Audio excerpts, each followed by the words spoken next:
दोस्तों आज हम एक्सप्लेन करने वाले हैं हाल ही में आई वेब सीरीज गुल्लक के सीजन 4 को, इसलिए आप वीडियो को भी लाइक कर दीजिए। हम चलिए कहानी शुरू करते हैं। तो एपिसोड 1 की शुरुआत में हमें एक कपल को दिखाया जाता है जिसमें पति का नाम संतोष मिश्रा और पत्नी का नाम शांति मिश्रा होता है। साथ ही इनके 2 बेटे भी होते हैं जिनमें बड़े बेटे का नाम अन्नू मिश्रा और छोटे वाले का नाम अमन मिश्रा है। अब ये दोनों बाजार से कुछ सामान लेकर वापस आते हैं, जहाँ पहुँचने के बाद संतोष शांति से बोलता है कि इतना सामान तो तुमने ऐसे खरीद लिया जैसे फिर कभी मिलेगा ही नहीं। तो शांति कहती है कि अभी तो बर्तन लाने रह गए जिसके लिए हम कल बाजार चलेंगे और वहाँ पे बर्तन बहुत सस्ते मिलते हैं। जिसके बाद शांति संतोष को नए पर्दे लगवाने के लिए हेल्प करने को कहती है, जिस पर संतोष उसकी हेल्प करने को मना करता है और शांति की मदद करने के लिए अपने बेटे अमन को बुलाने के लिए कहता है। पर अमन कहता है कि मैं तो बाथरूम में हूँ। तब शांति संतोष को बताती है कि आपका बेटा जब से 12वीं में पहुँचा है तब से वो बहुत ही ज्यादा नहाने लगा है, जैसे स्कूल में सब उसे ही देखते हो। फिर शांति अपने किचन में जाकर बाकी का काम करने लगती है, जहाँ पर संतोष आकर उसकी तारीफ करता है कि ये घर तुम्हारी वजह से ही चल रहा है। जिस पर शांति पूछने लगती है कितने साल में तुमने ये कभी कहा नहीं तो आज कैसे कह दिया। तब संतोष बताता है कि मेरे पिता ने मुझे बहुत पहले एक बात बताई थी कि घर की दीवार जो होती है वो आदमी होता है जो परिवार में आने वाली प्रॉब्लम को दूर करता है और औरत उन सभी को संभाल के रखती है।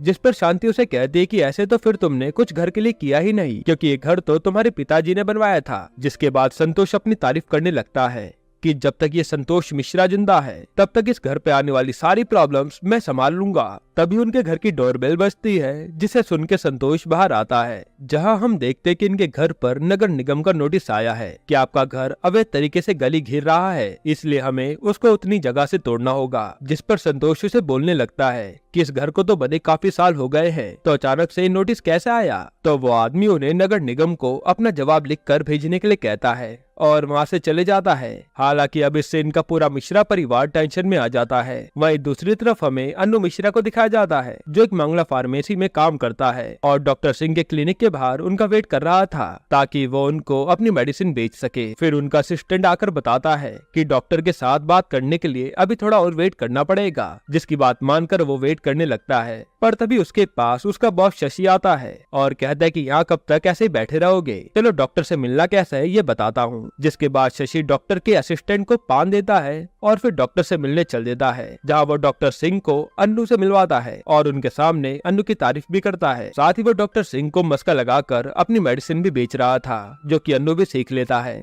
तभी उन्हें डॉक्टर सिंह से पता चलता है कि उनकी एक बेटी है जिसका नाम प्रीति है और वो भी डॉक्टर है जो अपना नया क्लिनिक खोलने वाली है। जिस पर शशि अन्नू को डॉक्टर प्रीति के पूरे क्लिनिक में नए एक्सेसरीज लगाने को बोलता है ताकि वो भी उनकी दवाइयाँ लोगों को बेचे। तब डॉक्टर सिंह उन्हें बताते हैं कि ये सब करने की कोई जरूरत नहीं है, क्योंकि सुनैना कूलिंग सर्विस ने ऑलरेडी ये सब लगवा दिया है। अब वहाँ से बाहर आने के बाद शशि अन्नू को किसी भी तरह करके डॉक्टर प्रीति के क्लिनिक पर अपनी इमेज बनाने को कहता है और तभी वहाँ अन्नू का दोस्त लकी आता है जो उसी के साथ काम किया करता था। तब उसे शशि लेट आने की वजह से जॉब से निकाल देता है और वहाँ से चले जाता है। इधर रात होने के बाद पूरा मिश्रा परिवार अपने घर के बने नक्शे को देखकर चेक कर रहा था, जहाँ उन्हें पता चलता है कि घर का आंगन और सीढ़ी उनके पिता ने अवैध तरीके से बनाई है। तब अमन कहता है कि हमें सीढ़ियाँ तुड़वा लेनी चाहिए और बांस की सीढ़ी रखनी चाहिए, जिस पर संतोष उस पर गुस्सा होने लगता है। पर तभी अन्नू भी अमन के आइडिया को अच्छा बताता है और कहता है कि सीढ़ियाँ टूटने के बाद हम कार यहाँ पार्क कर पाएंगे और ये लोग नई कार खरीद कर उसमें घूमने का सपना देखने लगते हैं। तब शांति गुस्सा हो जाती है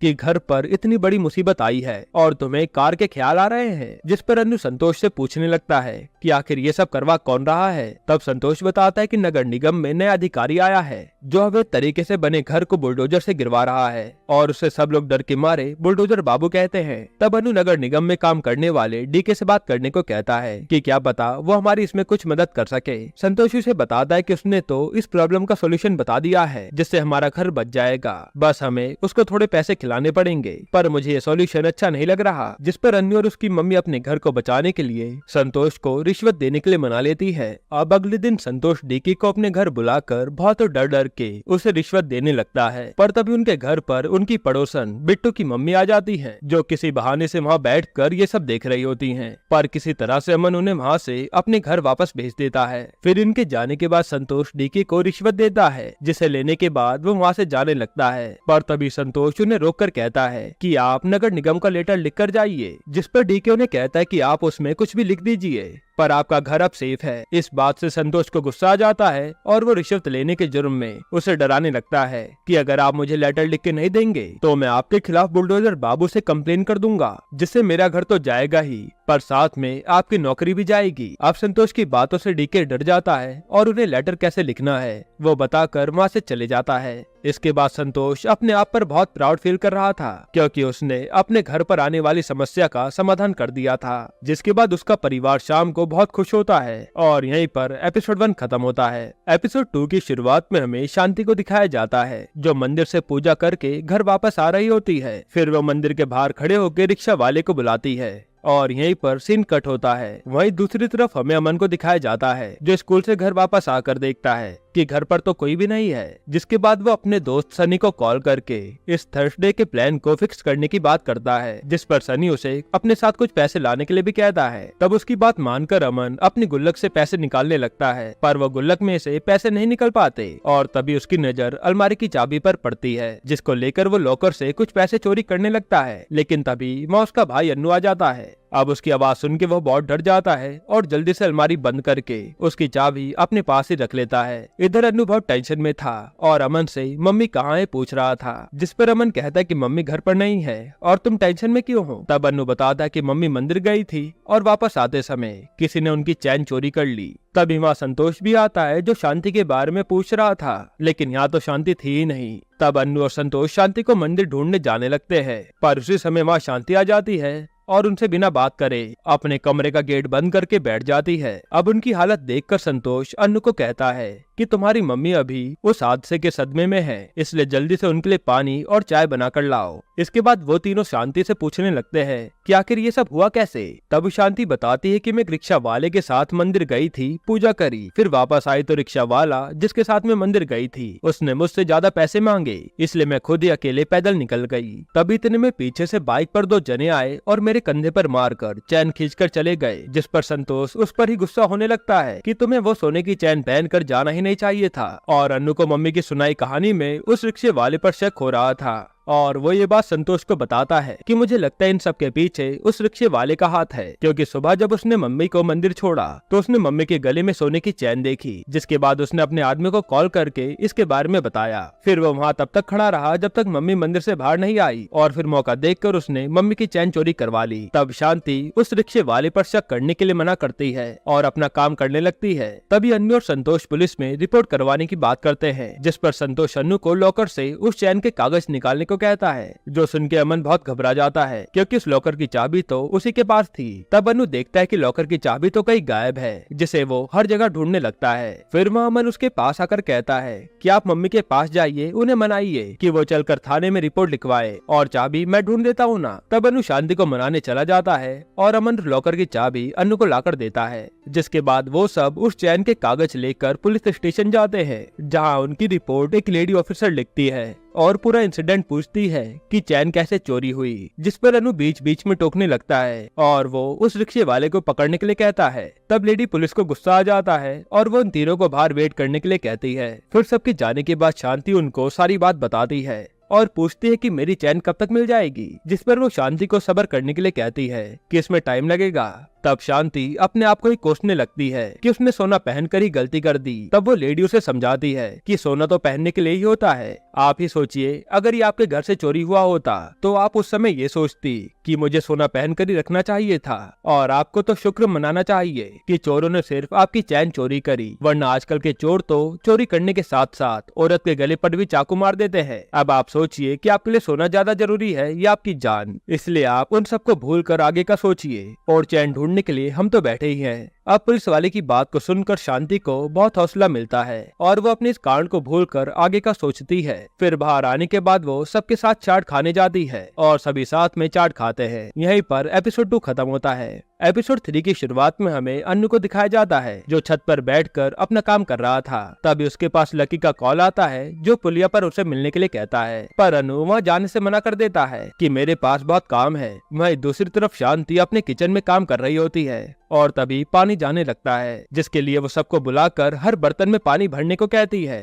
पर तब तक तो पानी चला गया था। तब संतोष शांति से पानी स्टोर करने वाले ड्रम के बारे में पूछता है, जिस पर शांति उसे बताती है कि वो तो छत पर पड़ा है। इसके बाद वो सब छत पर जाकर उस ड्रम को बाहर निकाल कर खोलते हैं तो उसमें पूरे घर का कबाड़ भरा था, जिसे वो सब कबाड़ी वाले को बेचने का डिसाइड करते हैं। तब उनकी बातें सुन के अमन के दिमाग में पैसे कमाने का आइडिया आता है कि वो कबाड़ का पैसा खुद अपने पास ही रख लेगा। तब वो एक कबाड़ी वाले को ढूंढ कर लाता है जो कि उसका जानकार था। अब उससे संतोष पूछता है कि इन सब कबाड़ का कितना पैसा मिलेगा, जिस पर वो कबाड़ी वाला इसके बहुत कम पैसे बताता है और अमन को ज्यादा भारी सामान लाने को कहता है ताकि अमन थोड़ा ज्यादा पैसा कमा पाए। तभी वहाँ उनके घर पर लकी आता है जो उस कबाड़ी वाले से कबाड़ के कितने पैसे हुए उसके बारे में पूछता है, जिससे अमन और कबाड़ी वाला दोनों ही घबरा जाते हैं। पर तभी अमन उसकी बात काट कर अन्नू भैया के पास उसे भेज देता है। अब वहाँ लकी अन्नू को बताता है कि वो आज एक लड़की को प्रपोज करने जा रहा है, जिस पर अन्नू उस लड़की के बारे में पूछता है कि वो कौन है और कहाँ रहती है। तब लकी उसे बताता है कि वो 12वीं क्लास में है। ये बात सुनकर अन्नू कहता है कि तू एक नाबालिग लड़की को प्रपोज करने जा रहा है, अगर तू इसमें फंस गया तो बहुत मार खाएगा। जिस पर लकी कहता है कि वो इस महीने बालिग हो जाएगी और वो अन्नू को साथ चलने के लिए कहता है, पर अन्नू उसे मना कर देता है। वहीं दूसरी तरफ अमन पैसों के लिए घर की हर जगह से कबाड़ी के साथ मिलकर सामान निकालने लगता है। पर तभी शांति की नजर उसके बर्तन पर जाती है जो उसके मायके से आए थे और वह अमन और संतोष बेचने वाले थे, जिसके लिए वो मना कर देती है। और तभी वहाँ अन्नू भी आता है जिसकी नजर एक बॉक्स पर जाती है और वो उसे खोलकर देखता है तो उसमें उसके एक्सरसाइज करने का सामान था और वो भी उसे बेचने के लिए मना कर देता है। अब आखिर में सब लोग अपना अपना सामान बेचने के लिए मना कर देते हैं, जिससे अमन निराश हो जाता है कि अब कितना ही पैसा बनेगा इतने से कबाड़ में। जिसके बाद कबाड़ी वाला उन सभी चीजों का वजन करने लगता है। पर तभी वहाँ बिट्टू की मम्मी आ जाती है और तभी कबाड़ी वाले को देखकर उससे पूछने लगती है कि तुम्हें तो आज तक मैंने कभी देखा नहीं और तुम्हारी दुकान कहाँ है। तब वो उन्हें बताता है कि मेरी पुलिया से थोड़ा आगे जाकर दुकान है। पर तभी अमन बिट्टू की मम्मी को भी किसी बहाने से घर भेज देता है। फिर उसके जाने के बाद अमन जल्दी से सारा सामान कबाड़ी वाले को बेच देता है। जिस बीच उसकी नजर एक बुक पर जाती है तो बुक का नाम पढ़कर वो उसे देने के लिए मना कर देता है, जिसका नाम था रसीली रातें। इसके बाद कबाड़ी को सारा सामान बेचकर अमन के पास थोड़े बहुत पैसे आ जाते हैं। वहीं संतोष और अन्नू फिर से उस ड्रम को छत पर पहुंचा देते हैं। फिर अमन कमरा बंद कर उस बुक को पढ़ता है, जिसमें पहले पेज पर लिखा होता है शांति मिश्रा, यानी कि ये किताब शांति मिश्रा की थी। और यहीं पर एपिसोड 3 खत्म होता है। एपिसोड 4 की शुरुआत में हम देखते हैं कि अन्नू और संतोष अपने अपने काम के लिए तैयार होकर घर से निकल रहे होते हैं। पर तभी वहाँ बिट्टू की मम्मी आ जाती है जो उनके लिए आंवले का मुरब्बा बना के लाई थी। अब उन्हें ऐसे किसी को सामान देते हुए देखकर संतोष शॉक्ड हो जाता है, क्योंकि उन्होंने कभी किसी को कुछ दिया नहीं था, सिर्फ लिया ही था। इसलिए वो उनसे पूछ लेता है कि ये किस खुशी में है। जिस पर बिट्टू की मम्मी बताती है कि कुछ दिन पहले मैं मंदिर गई थी और जब वापस लौट रही थी तो मैंने देखा कि रास्ते में आंवले का ट्रक पलटा पड़ा है। तो पहले मैंने उस ट्रक ड्राइवर का हाल पूछा और फिर मैं उसके ट्रक से 5 किलो आंवला उठाकर ले आई, जिसके बाद मैंने सभी के लिए आंवले का मुरब्बा बनाया और सबको थोड़ा थोड़ा दे दिया। अब वहीं अमन भी अपने स्कूल के लिए तैयार हो रहा होता है, जो अन्नू से उसकी जैकेट मांगता है और बताता है कि आज उसको स्कूल के बाद घूमने जाना है। लेकिन अन्नू जैकेट देने से साफ मना कर देता है और बाहर सबके साथ जाकर बैठ जाता है। इधर मौका देखकर अमन चुपके से उसकी जैकेट लेकर अपने बैग में रख लेता है और स्कूल के लिए निकल जाता है। अब यहाँ अमन का एटीट्यूड देखकर बिट्टू की मम्मी उस पर नजर रखने को कहती है और शांति को आजकल चलने वाले लड़के लड़की के चक्कर के बारे में बताती है, जिसके बाद संतोष और शांति भी इस बात के बारे में सोचने लगते हैं। तभी अन्नू देखता है कि अमन उसकी जैकेट लेकर चला गया और वो बाहर आकर भड़कने लगता है कि अमन सच में बदतमीज होता जा रहा है, जो किसी की भी बात नहीं मानता। जिसके बाद वो सब अपने अपने काम पर चले जाते हैं। अब अनु डॉक्टर प्रीति के क्लिनिक पर पहुंचकर उसके असिस्टेंट चंदन से बात करता है और अपनी कंपनी की तरफ से एक्सेसरीज ऑफर करता है, जिसके लिए चंदन साफ मना कर देता है और बताता है कि ये काम तो ऑलरेडी सुनैना कूलिंग सर्विस करा रही है। जिसके बाद वो चंदन का पीछा कर डॉक्टर प्रीति के पास पहुंच जाता है और वहाँ उन्हें अपने काम के बारे में बताकर नए क्लिनिक के लिए कांग्रेचुलेट करता है। फिर वहाँ से बाहर आने के बाद वो अपने बॉस शशि को कॉल करके सारी बात बताता है, तो शशि उसे अपने पास मिलने के लिए बुला लेता है। वहीं दूसरी तरफ अमन स्कूल की छुट्टी के बाद रिक्शा में कपड़े बदलता है, क्योंकि सनी आज उसको अपनी गर्लफ्रेंड शिल्पी से मिलाने वाला था। अब वहाँ पहुँचने के बाद वो देखते हैं कि शिल्पी के साथ तो कोई और लड़की भी आई है, जिसका नाम अदिति है। उसे देख के अमन को वो पहली नजर में ही पसंद आ जाती है। अब यहाँ पर अमन ही उन दोनों लड़कियों से बातें किए जा रहा था जो सनी को पसंद नहीं आता। इसके बाद वो उसे खाने का ऑर्डर करने के बहाने अपने साथ ले जाता है और उस पर गुस्सा होने लगता है कि डेट मेरी है और बातें तू किए जा रहा है। मैं समझता हूँ कि तुझे अदिति पसंद है, लेकिन फिर भी बात को समझ मेरे भाई। जिस पर अमन भी कहता है कि चलो ठीक है, मैं अब चुप रहूंगा। इसके बाद वो सब मिलकर खूब एंजॉय करते हैं और फोटो भी क्लिक करते हैं। तब उन लड़कियों के साथ अमन का टीचर उसे देख लेता है। वहीं दूसरी तरफ अनु अपने बॉस के पास पहुंच जाता है, जो उस पे काम न करने की वजह से उस पर गुस्सा होने लगता है। फिर गुस्से में वो उसे सिगरेट जलाने के लिए माचिस लाने को कहता है, जिसकी बात से अन्नू को बहुत गुस्सा आता है और वो वहाँ से बिना उसे कुछ कहे चला जाता है। इधर अब सनी मॉल में अमन को शिल्पी के लिए अच्छा सा लव लेटर ढूंढने के लिए कहता है, पर अमन तो अभी भी अदिति के बारे में सोच रहा था, क्योंकि उसे अदिति से वन साइडेड लव हो गया था। इसके बाद सनी उसे कहता है कि अब बस तुम एक प्यारा सा लव लेटर शिल्पी के लिए लिख दो, जिससे वो मुझसे खुश हो जाए। और अमन भी इसके लिए तुरंत मान जाता है, क्योंकि उसी की वजह से आज वो अदिति से मिल पाया था।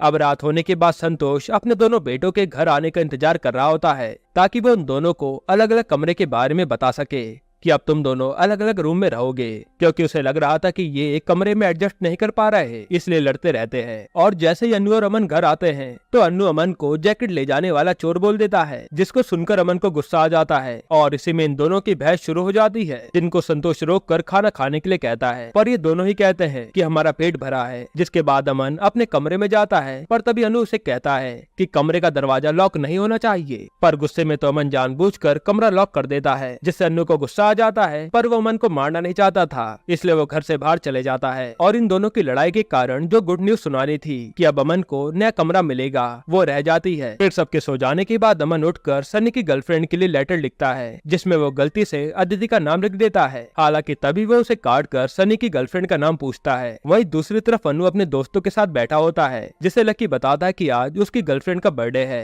उसके पापा ने अपने गोडाउन में बर्थडे पार्टी रखी है, जिसमें मैं पीछे से घुसकर उसे बर्थडे विश करके आऊंगा। इस पर अनु लकी से उस लड़की के पिता का नाम पूछता है। तब लकी उसे बताता है कि वही सुनैना कूलिंग सर्विस का मालिक, जिसे सुनकर अनु बहुत खुश होता है और उसके दिमाग में कुछ अलग ही आइडिया चल रहा था, जो वो लकी को बता देता है। इधर जब अमन अदिति के नाम की जगह शिल्पी लिख रहा होता है, तभी पूरे शहर की बिजली चली जाती है। यहीं पर एपिसोड 4 खत्म होता है। एपिसोड 5 की शुरुआत में हम देखते हैं कि अमन अदिति के प्यार में अलग ही धुन में नाच रहा है और वो अनु से कल की गलती के लिए माफी भी मांगता है। जिसके बाद शांति उन सबके लिए दलिया बनाकर लाती है और बताती है कि घर में सब्जी नहीं है, क्योंकि घर में तो सब अपने अपने काम में व्यस्त हो और सब्जी कोई लाना ही नहीं चाहता। तभी अमन के किचन में जाते ही अनु मम्मी पापा को कहता है कि अमन को सब्जी खरीदना सिखाइए, ताकि वो अभी से समझ जाए कि घर कैसे चलता है। फिर अनु के पास लकी का कॉल आता है, जो बताता है कि उसे पुलिस वालों ने सुनैना कूलिंग सर्विस का सामान तोड़ने के जुर्म में गिरफ्तार कर रखा है, जिसे सुनकर अनु बहुत खुश होता है। दरअसल अनु ने रात को शहर की लाइट भगाकर उसके गोडाउन में तोड़फोड़ कराई थी, वो भी लकी से। इसलिए वो लकी को कहता है कि मैं जल्दी तुम्हें बाहर निकलवा लूंगा, ताकि डॉक्टर प्रीति के यहाँ जाने वाले सामान की डिलीवरी कैंसिल हो जाए और वो उससे प्रीति का कोई काम कराने का मौका मिल जाए। जिसके बाद वो लकी को कहता है कि मैं तुझे जल्दी बाहर निकलवा लूंगा। फिर वो जल्दी से तैयार होकर डॉक्टर प्रीति के क्लिनिक चले जाता है। यहाँ संतोष भी अमन को सब्जी मंडी चलने के लिए कहता है, ताकि वो सब्जी खरीदना समझ सके। अब इधर डॉक्टर प्रीति चंदन पर गुस्सा हो रही होती है, क्योंकि उनका वाटर कूलर आना रह गया और आज उनका इनॉग्रेशन था। तभी वहाँ अनु आता है, जो प्रीति को बधाई देता है और वेटर से एक गिलास ठंडा पानी मांगता है। अब ये देखकर चंदन और प्रीति सोचने लगते हैं कि हमें जल्दी से पानी का इंतजाम करना होगा, वरना आज ही क्लिनिक की पहले दिन बेइज्जती हो जाएगी। और सुनैना वालों ने तो साफ मना कर दिया कि कुछ दिन तक कोई सामान नहीं मिल पाएगा। इधर संतोष अमन को लेकर सब्जी मंडी आता है, जहाँ वो उसे सब्जी खरीदना बता रहा होता है। तब आलू छाड़ते हुए दोनों बाप बेटे में बहस हो जाती है और संतोष कहता है कि तुम सही में बदतमीज हो गए हो। तभी संतोष के पास शांति का कॉल आता है, जो उसे बताती है कि घर पर अमन के टीचर ज्ञानी जी आए हैं और उन्हें आपसे कुछ बात करनी है। जिसके बाद जब वो दोनों घर पहुंचते हैं तो उनके आने से पहले अज्ञानी जी वहां से चले जाते हैं। फिर अंदर आने के बाद अमन अपने मोबाइल में लग जाता है और संतोष उनके आने का कारण पूछता है। तब शांति अमन के पास आती है और पूछती है कि कल दिन में वो कहाँ था, जिस पर अमन झूठ कहता है कि वो तो कल सनी के साथ पढ़ाई कर रहा था। तब शांति संतोष को बताती है कि अज्ञानी जी ने इसको एक कैफे में देखा, जहाँ इसके साथ 2 लड़कियाँ और इसका दोस्त था और वो यही बात बताने आए थे। अब ये बात सुनने के बाद अमन को अज्ञानी पर गुस्सा आ जाता है और वो गुस्से में अपने कमरे में चले जाता है। लेकिन अमन की इस हरकत पर संतोष भड़क जाता है और वो अंदर आकर उसका बैग चेक करने लगता है, जिसमें उनको शिल्पी वाला लेटर मिलता है और वही बुक भी मिलती है जो उसने कबाड़ी वाले से ले ली थी। तब उसको अमन छीनने लगता है और गुस्से में संतोष उसको चाटा मार देता है। इसके कारण अमन गुस्से में छत पर चले जाता है। वहीं दूसरी तरफ अनु डॉक्टर प्रीति की इस प्रॉब्लम में हेल्प करता है और उसके क्लिनिक में नया वाटर कूलर लगवा देता है, जिसके बाद उनका फंक्शन बहुत अच्छे से हो जाता है। फिर यहाँ प्रीति अनु का नंबर लेती है और शुक्रिया कहती है और ये सब होता हुआ वहाँ खड़ा अनु का बॉस शशि देख रहा था। फिर वो उसे कहता है कि जाओ अब ऑफिस का काम करो और जरा 2 मिनट मेरा वेट करना, मैं आ रहा हूँ। फिर शशि उससे मिलकर कल के लिए माफी मांगता है और साथ ही वो उसके काम की तारीफ करके उसे बोनस में गोवा की टिकट देता है कि 2 दिन का पूरा खर्चा कंपनी की तरफ से है और इसमें एक नहीं बल्कि 2 जनों का टिकट है, अपने साथ चाहे किसी को भी ले जाओ। अब इसके बाद घर पहुँचने के बाद अनु देखता है कि अमन के एक कांड की वजह से सब शांत बैठे हैं, जिसके बाद वो उसके लव लेटर को पढ़ता है और अमन के बारे में पूछता है कि वो अभी कहाँ है, जिस पर शांति बताते कि जब से तेरे पापा ने उसे थप्पड़ मारा है वो तब से नीचे नहीं आया। जिसके बाद अनु अमन को लेने छत पर जाने लगता है पर तभी बिट्टू की मम्मी आती है और बताती है कि अमन ने उनसे 500 रुपए लिए और छत टाप कर कहीं चला गया। जिसके बाद वो सब टेंशन में आ जाते हैं और अनु उसे हर जगह जाकर ढूंढने लगता है। उसे लग रहा था कि वो कहीं भाग न गया हो। फिर थोड़ी देर बाद वो अनु को बस स्टैंड पर बैठा मिलता है तो अनु उसे समझाकर घर वापस ले आता है, जहाँ उसके पापा बाहर ठंड में बैठकर उसका वेट कर रहे थे। फिर अमन आते ही अपने पापा से माफी मांगने लगता है, लेकिन संतोष उसे बीच में रोककर अपनी बात कहते हैं कि मैं अब इस घर को बेच दूंगा और एक फ्लैट खरीदूंगा जहाँ सबके पास अपना अलग अलग कमरा होगा, जिसमें जिसका जो मन करे वो कर पाएगा और मैं उसे कुछ भी नहीं कहूंगा। जिसकी बातों से अमन को अपनी गलती रियलाइज होती है कि उसे ऐसा कुछ भी नहीं करना चाहिए था और वो रोते हुए उनसे माफी मांगने लगता है, जिससे रोता हुआ देखकर सब रोने लगते हैं और आखिर में सब कुछ सही हो जाता है। फिर अनु अपने मम्मी पापा को कहता है कि ये लो गोवा का टिकट और जाकर घूम के आओ, क्योंकि मेरी कंपनी ने मुझे बोनस दिया है। अब हम अगले दिन का सीन देखते हैं जहाँ सब लोग गाजर का हलवा खा रहे थे और यहीं पर ये सीजन खत्म होता है। दोस्तों आपको ये सीजन कैसा लगा हमें कमेंट में जरूर बताइएगा और इसके अलावा आप कौन सी वेब सीरीज देखना चाहते हैं वो भी कमेंट कीजिएगा। बाकी अगर आपको हाल ही में आई एक कमाल की मूवी देखनी है तो आप ये वीडियो देख लीजिए।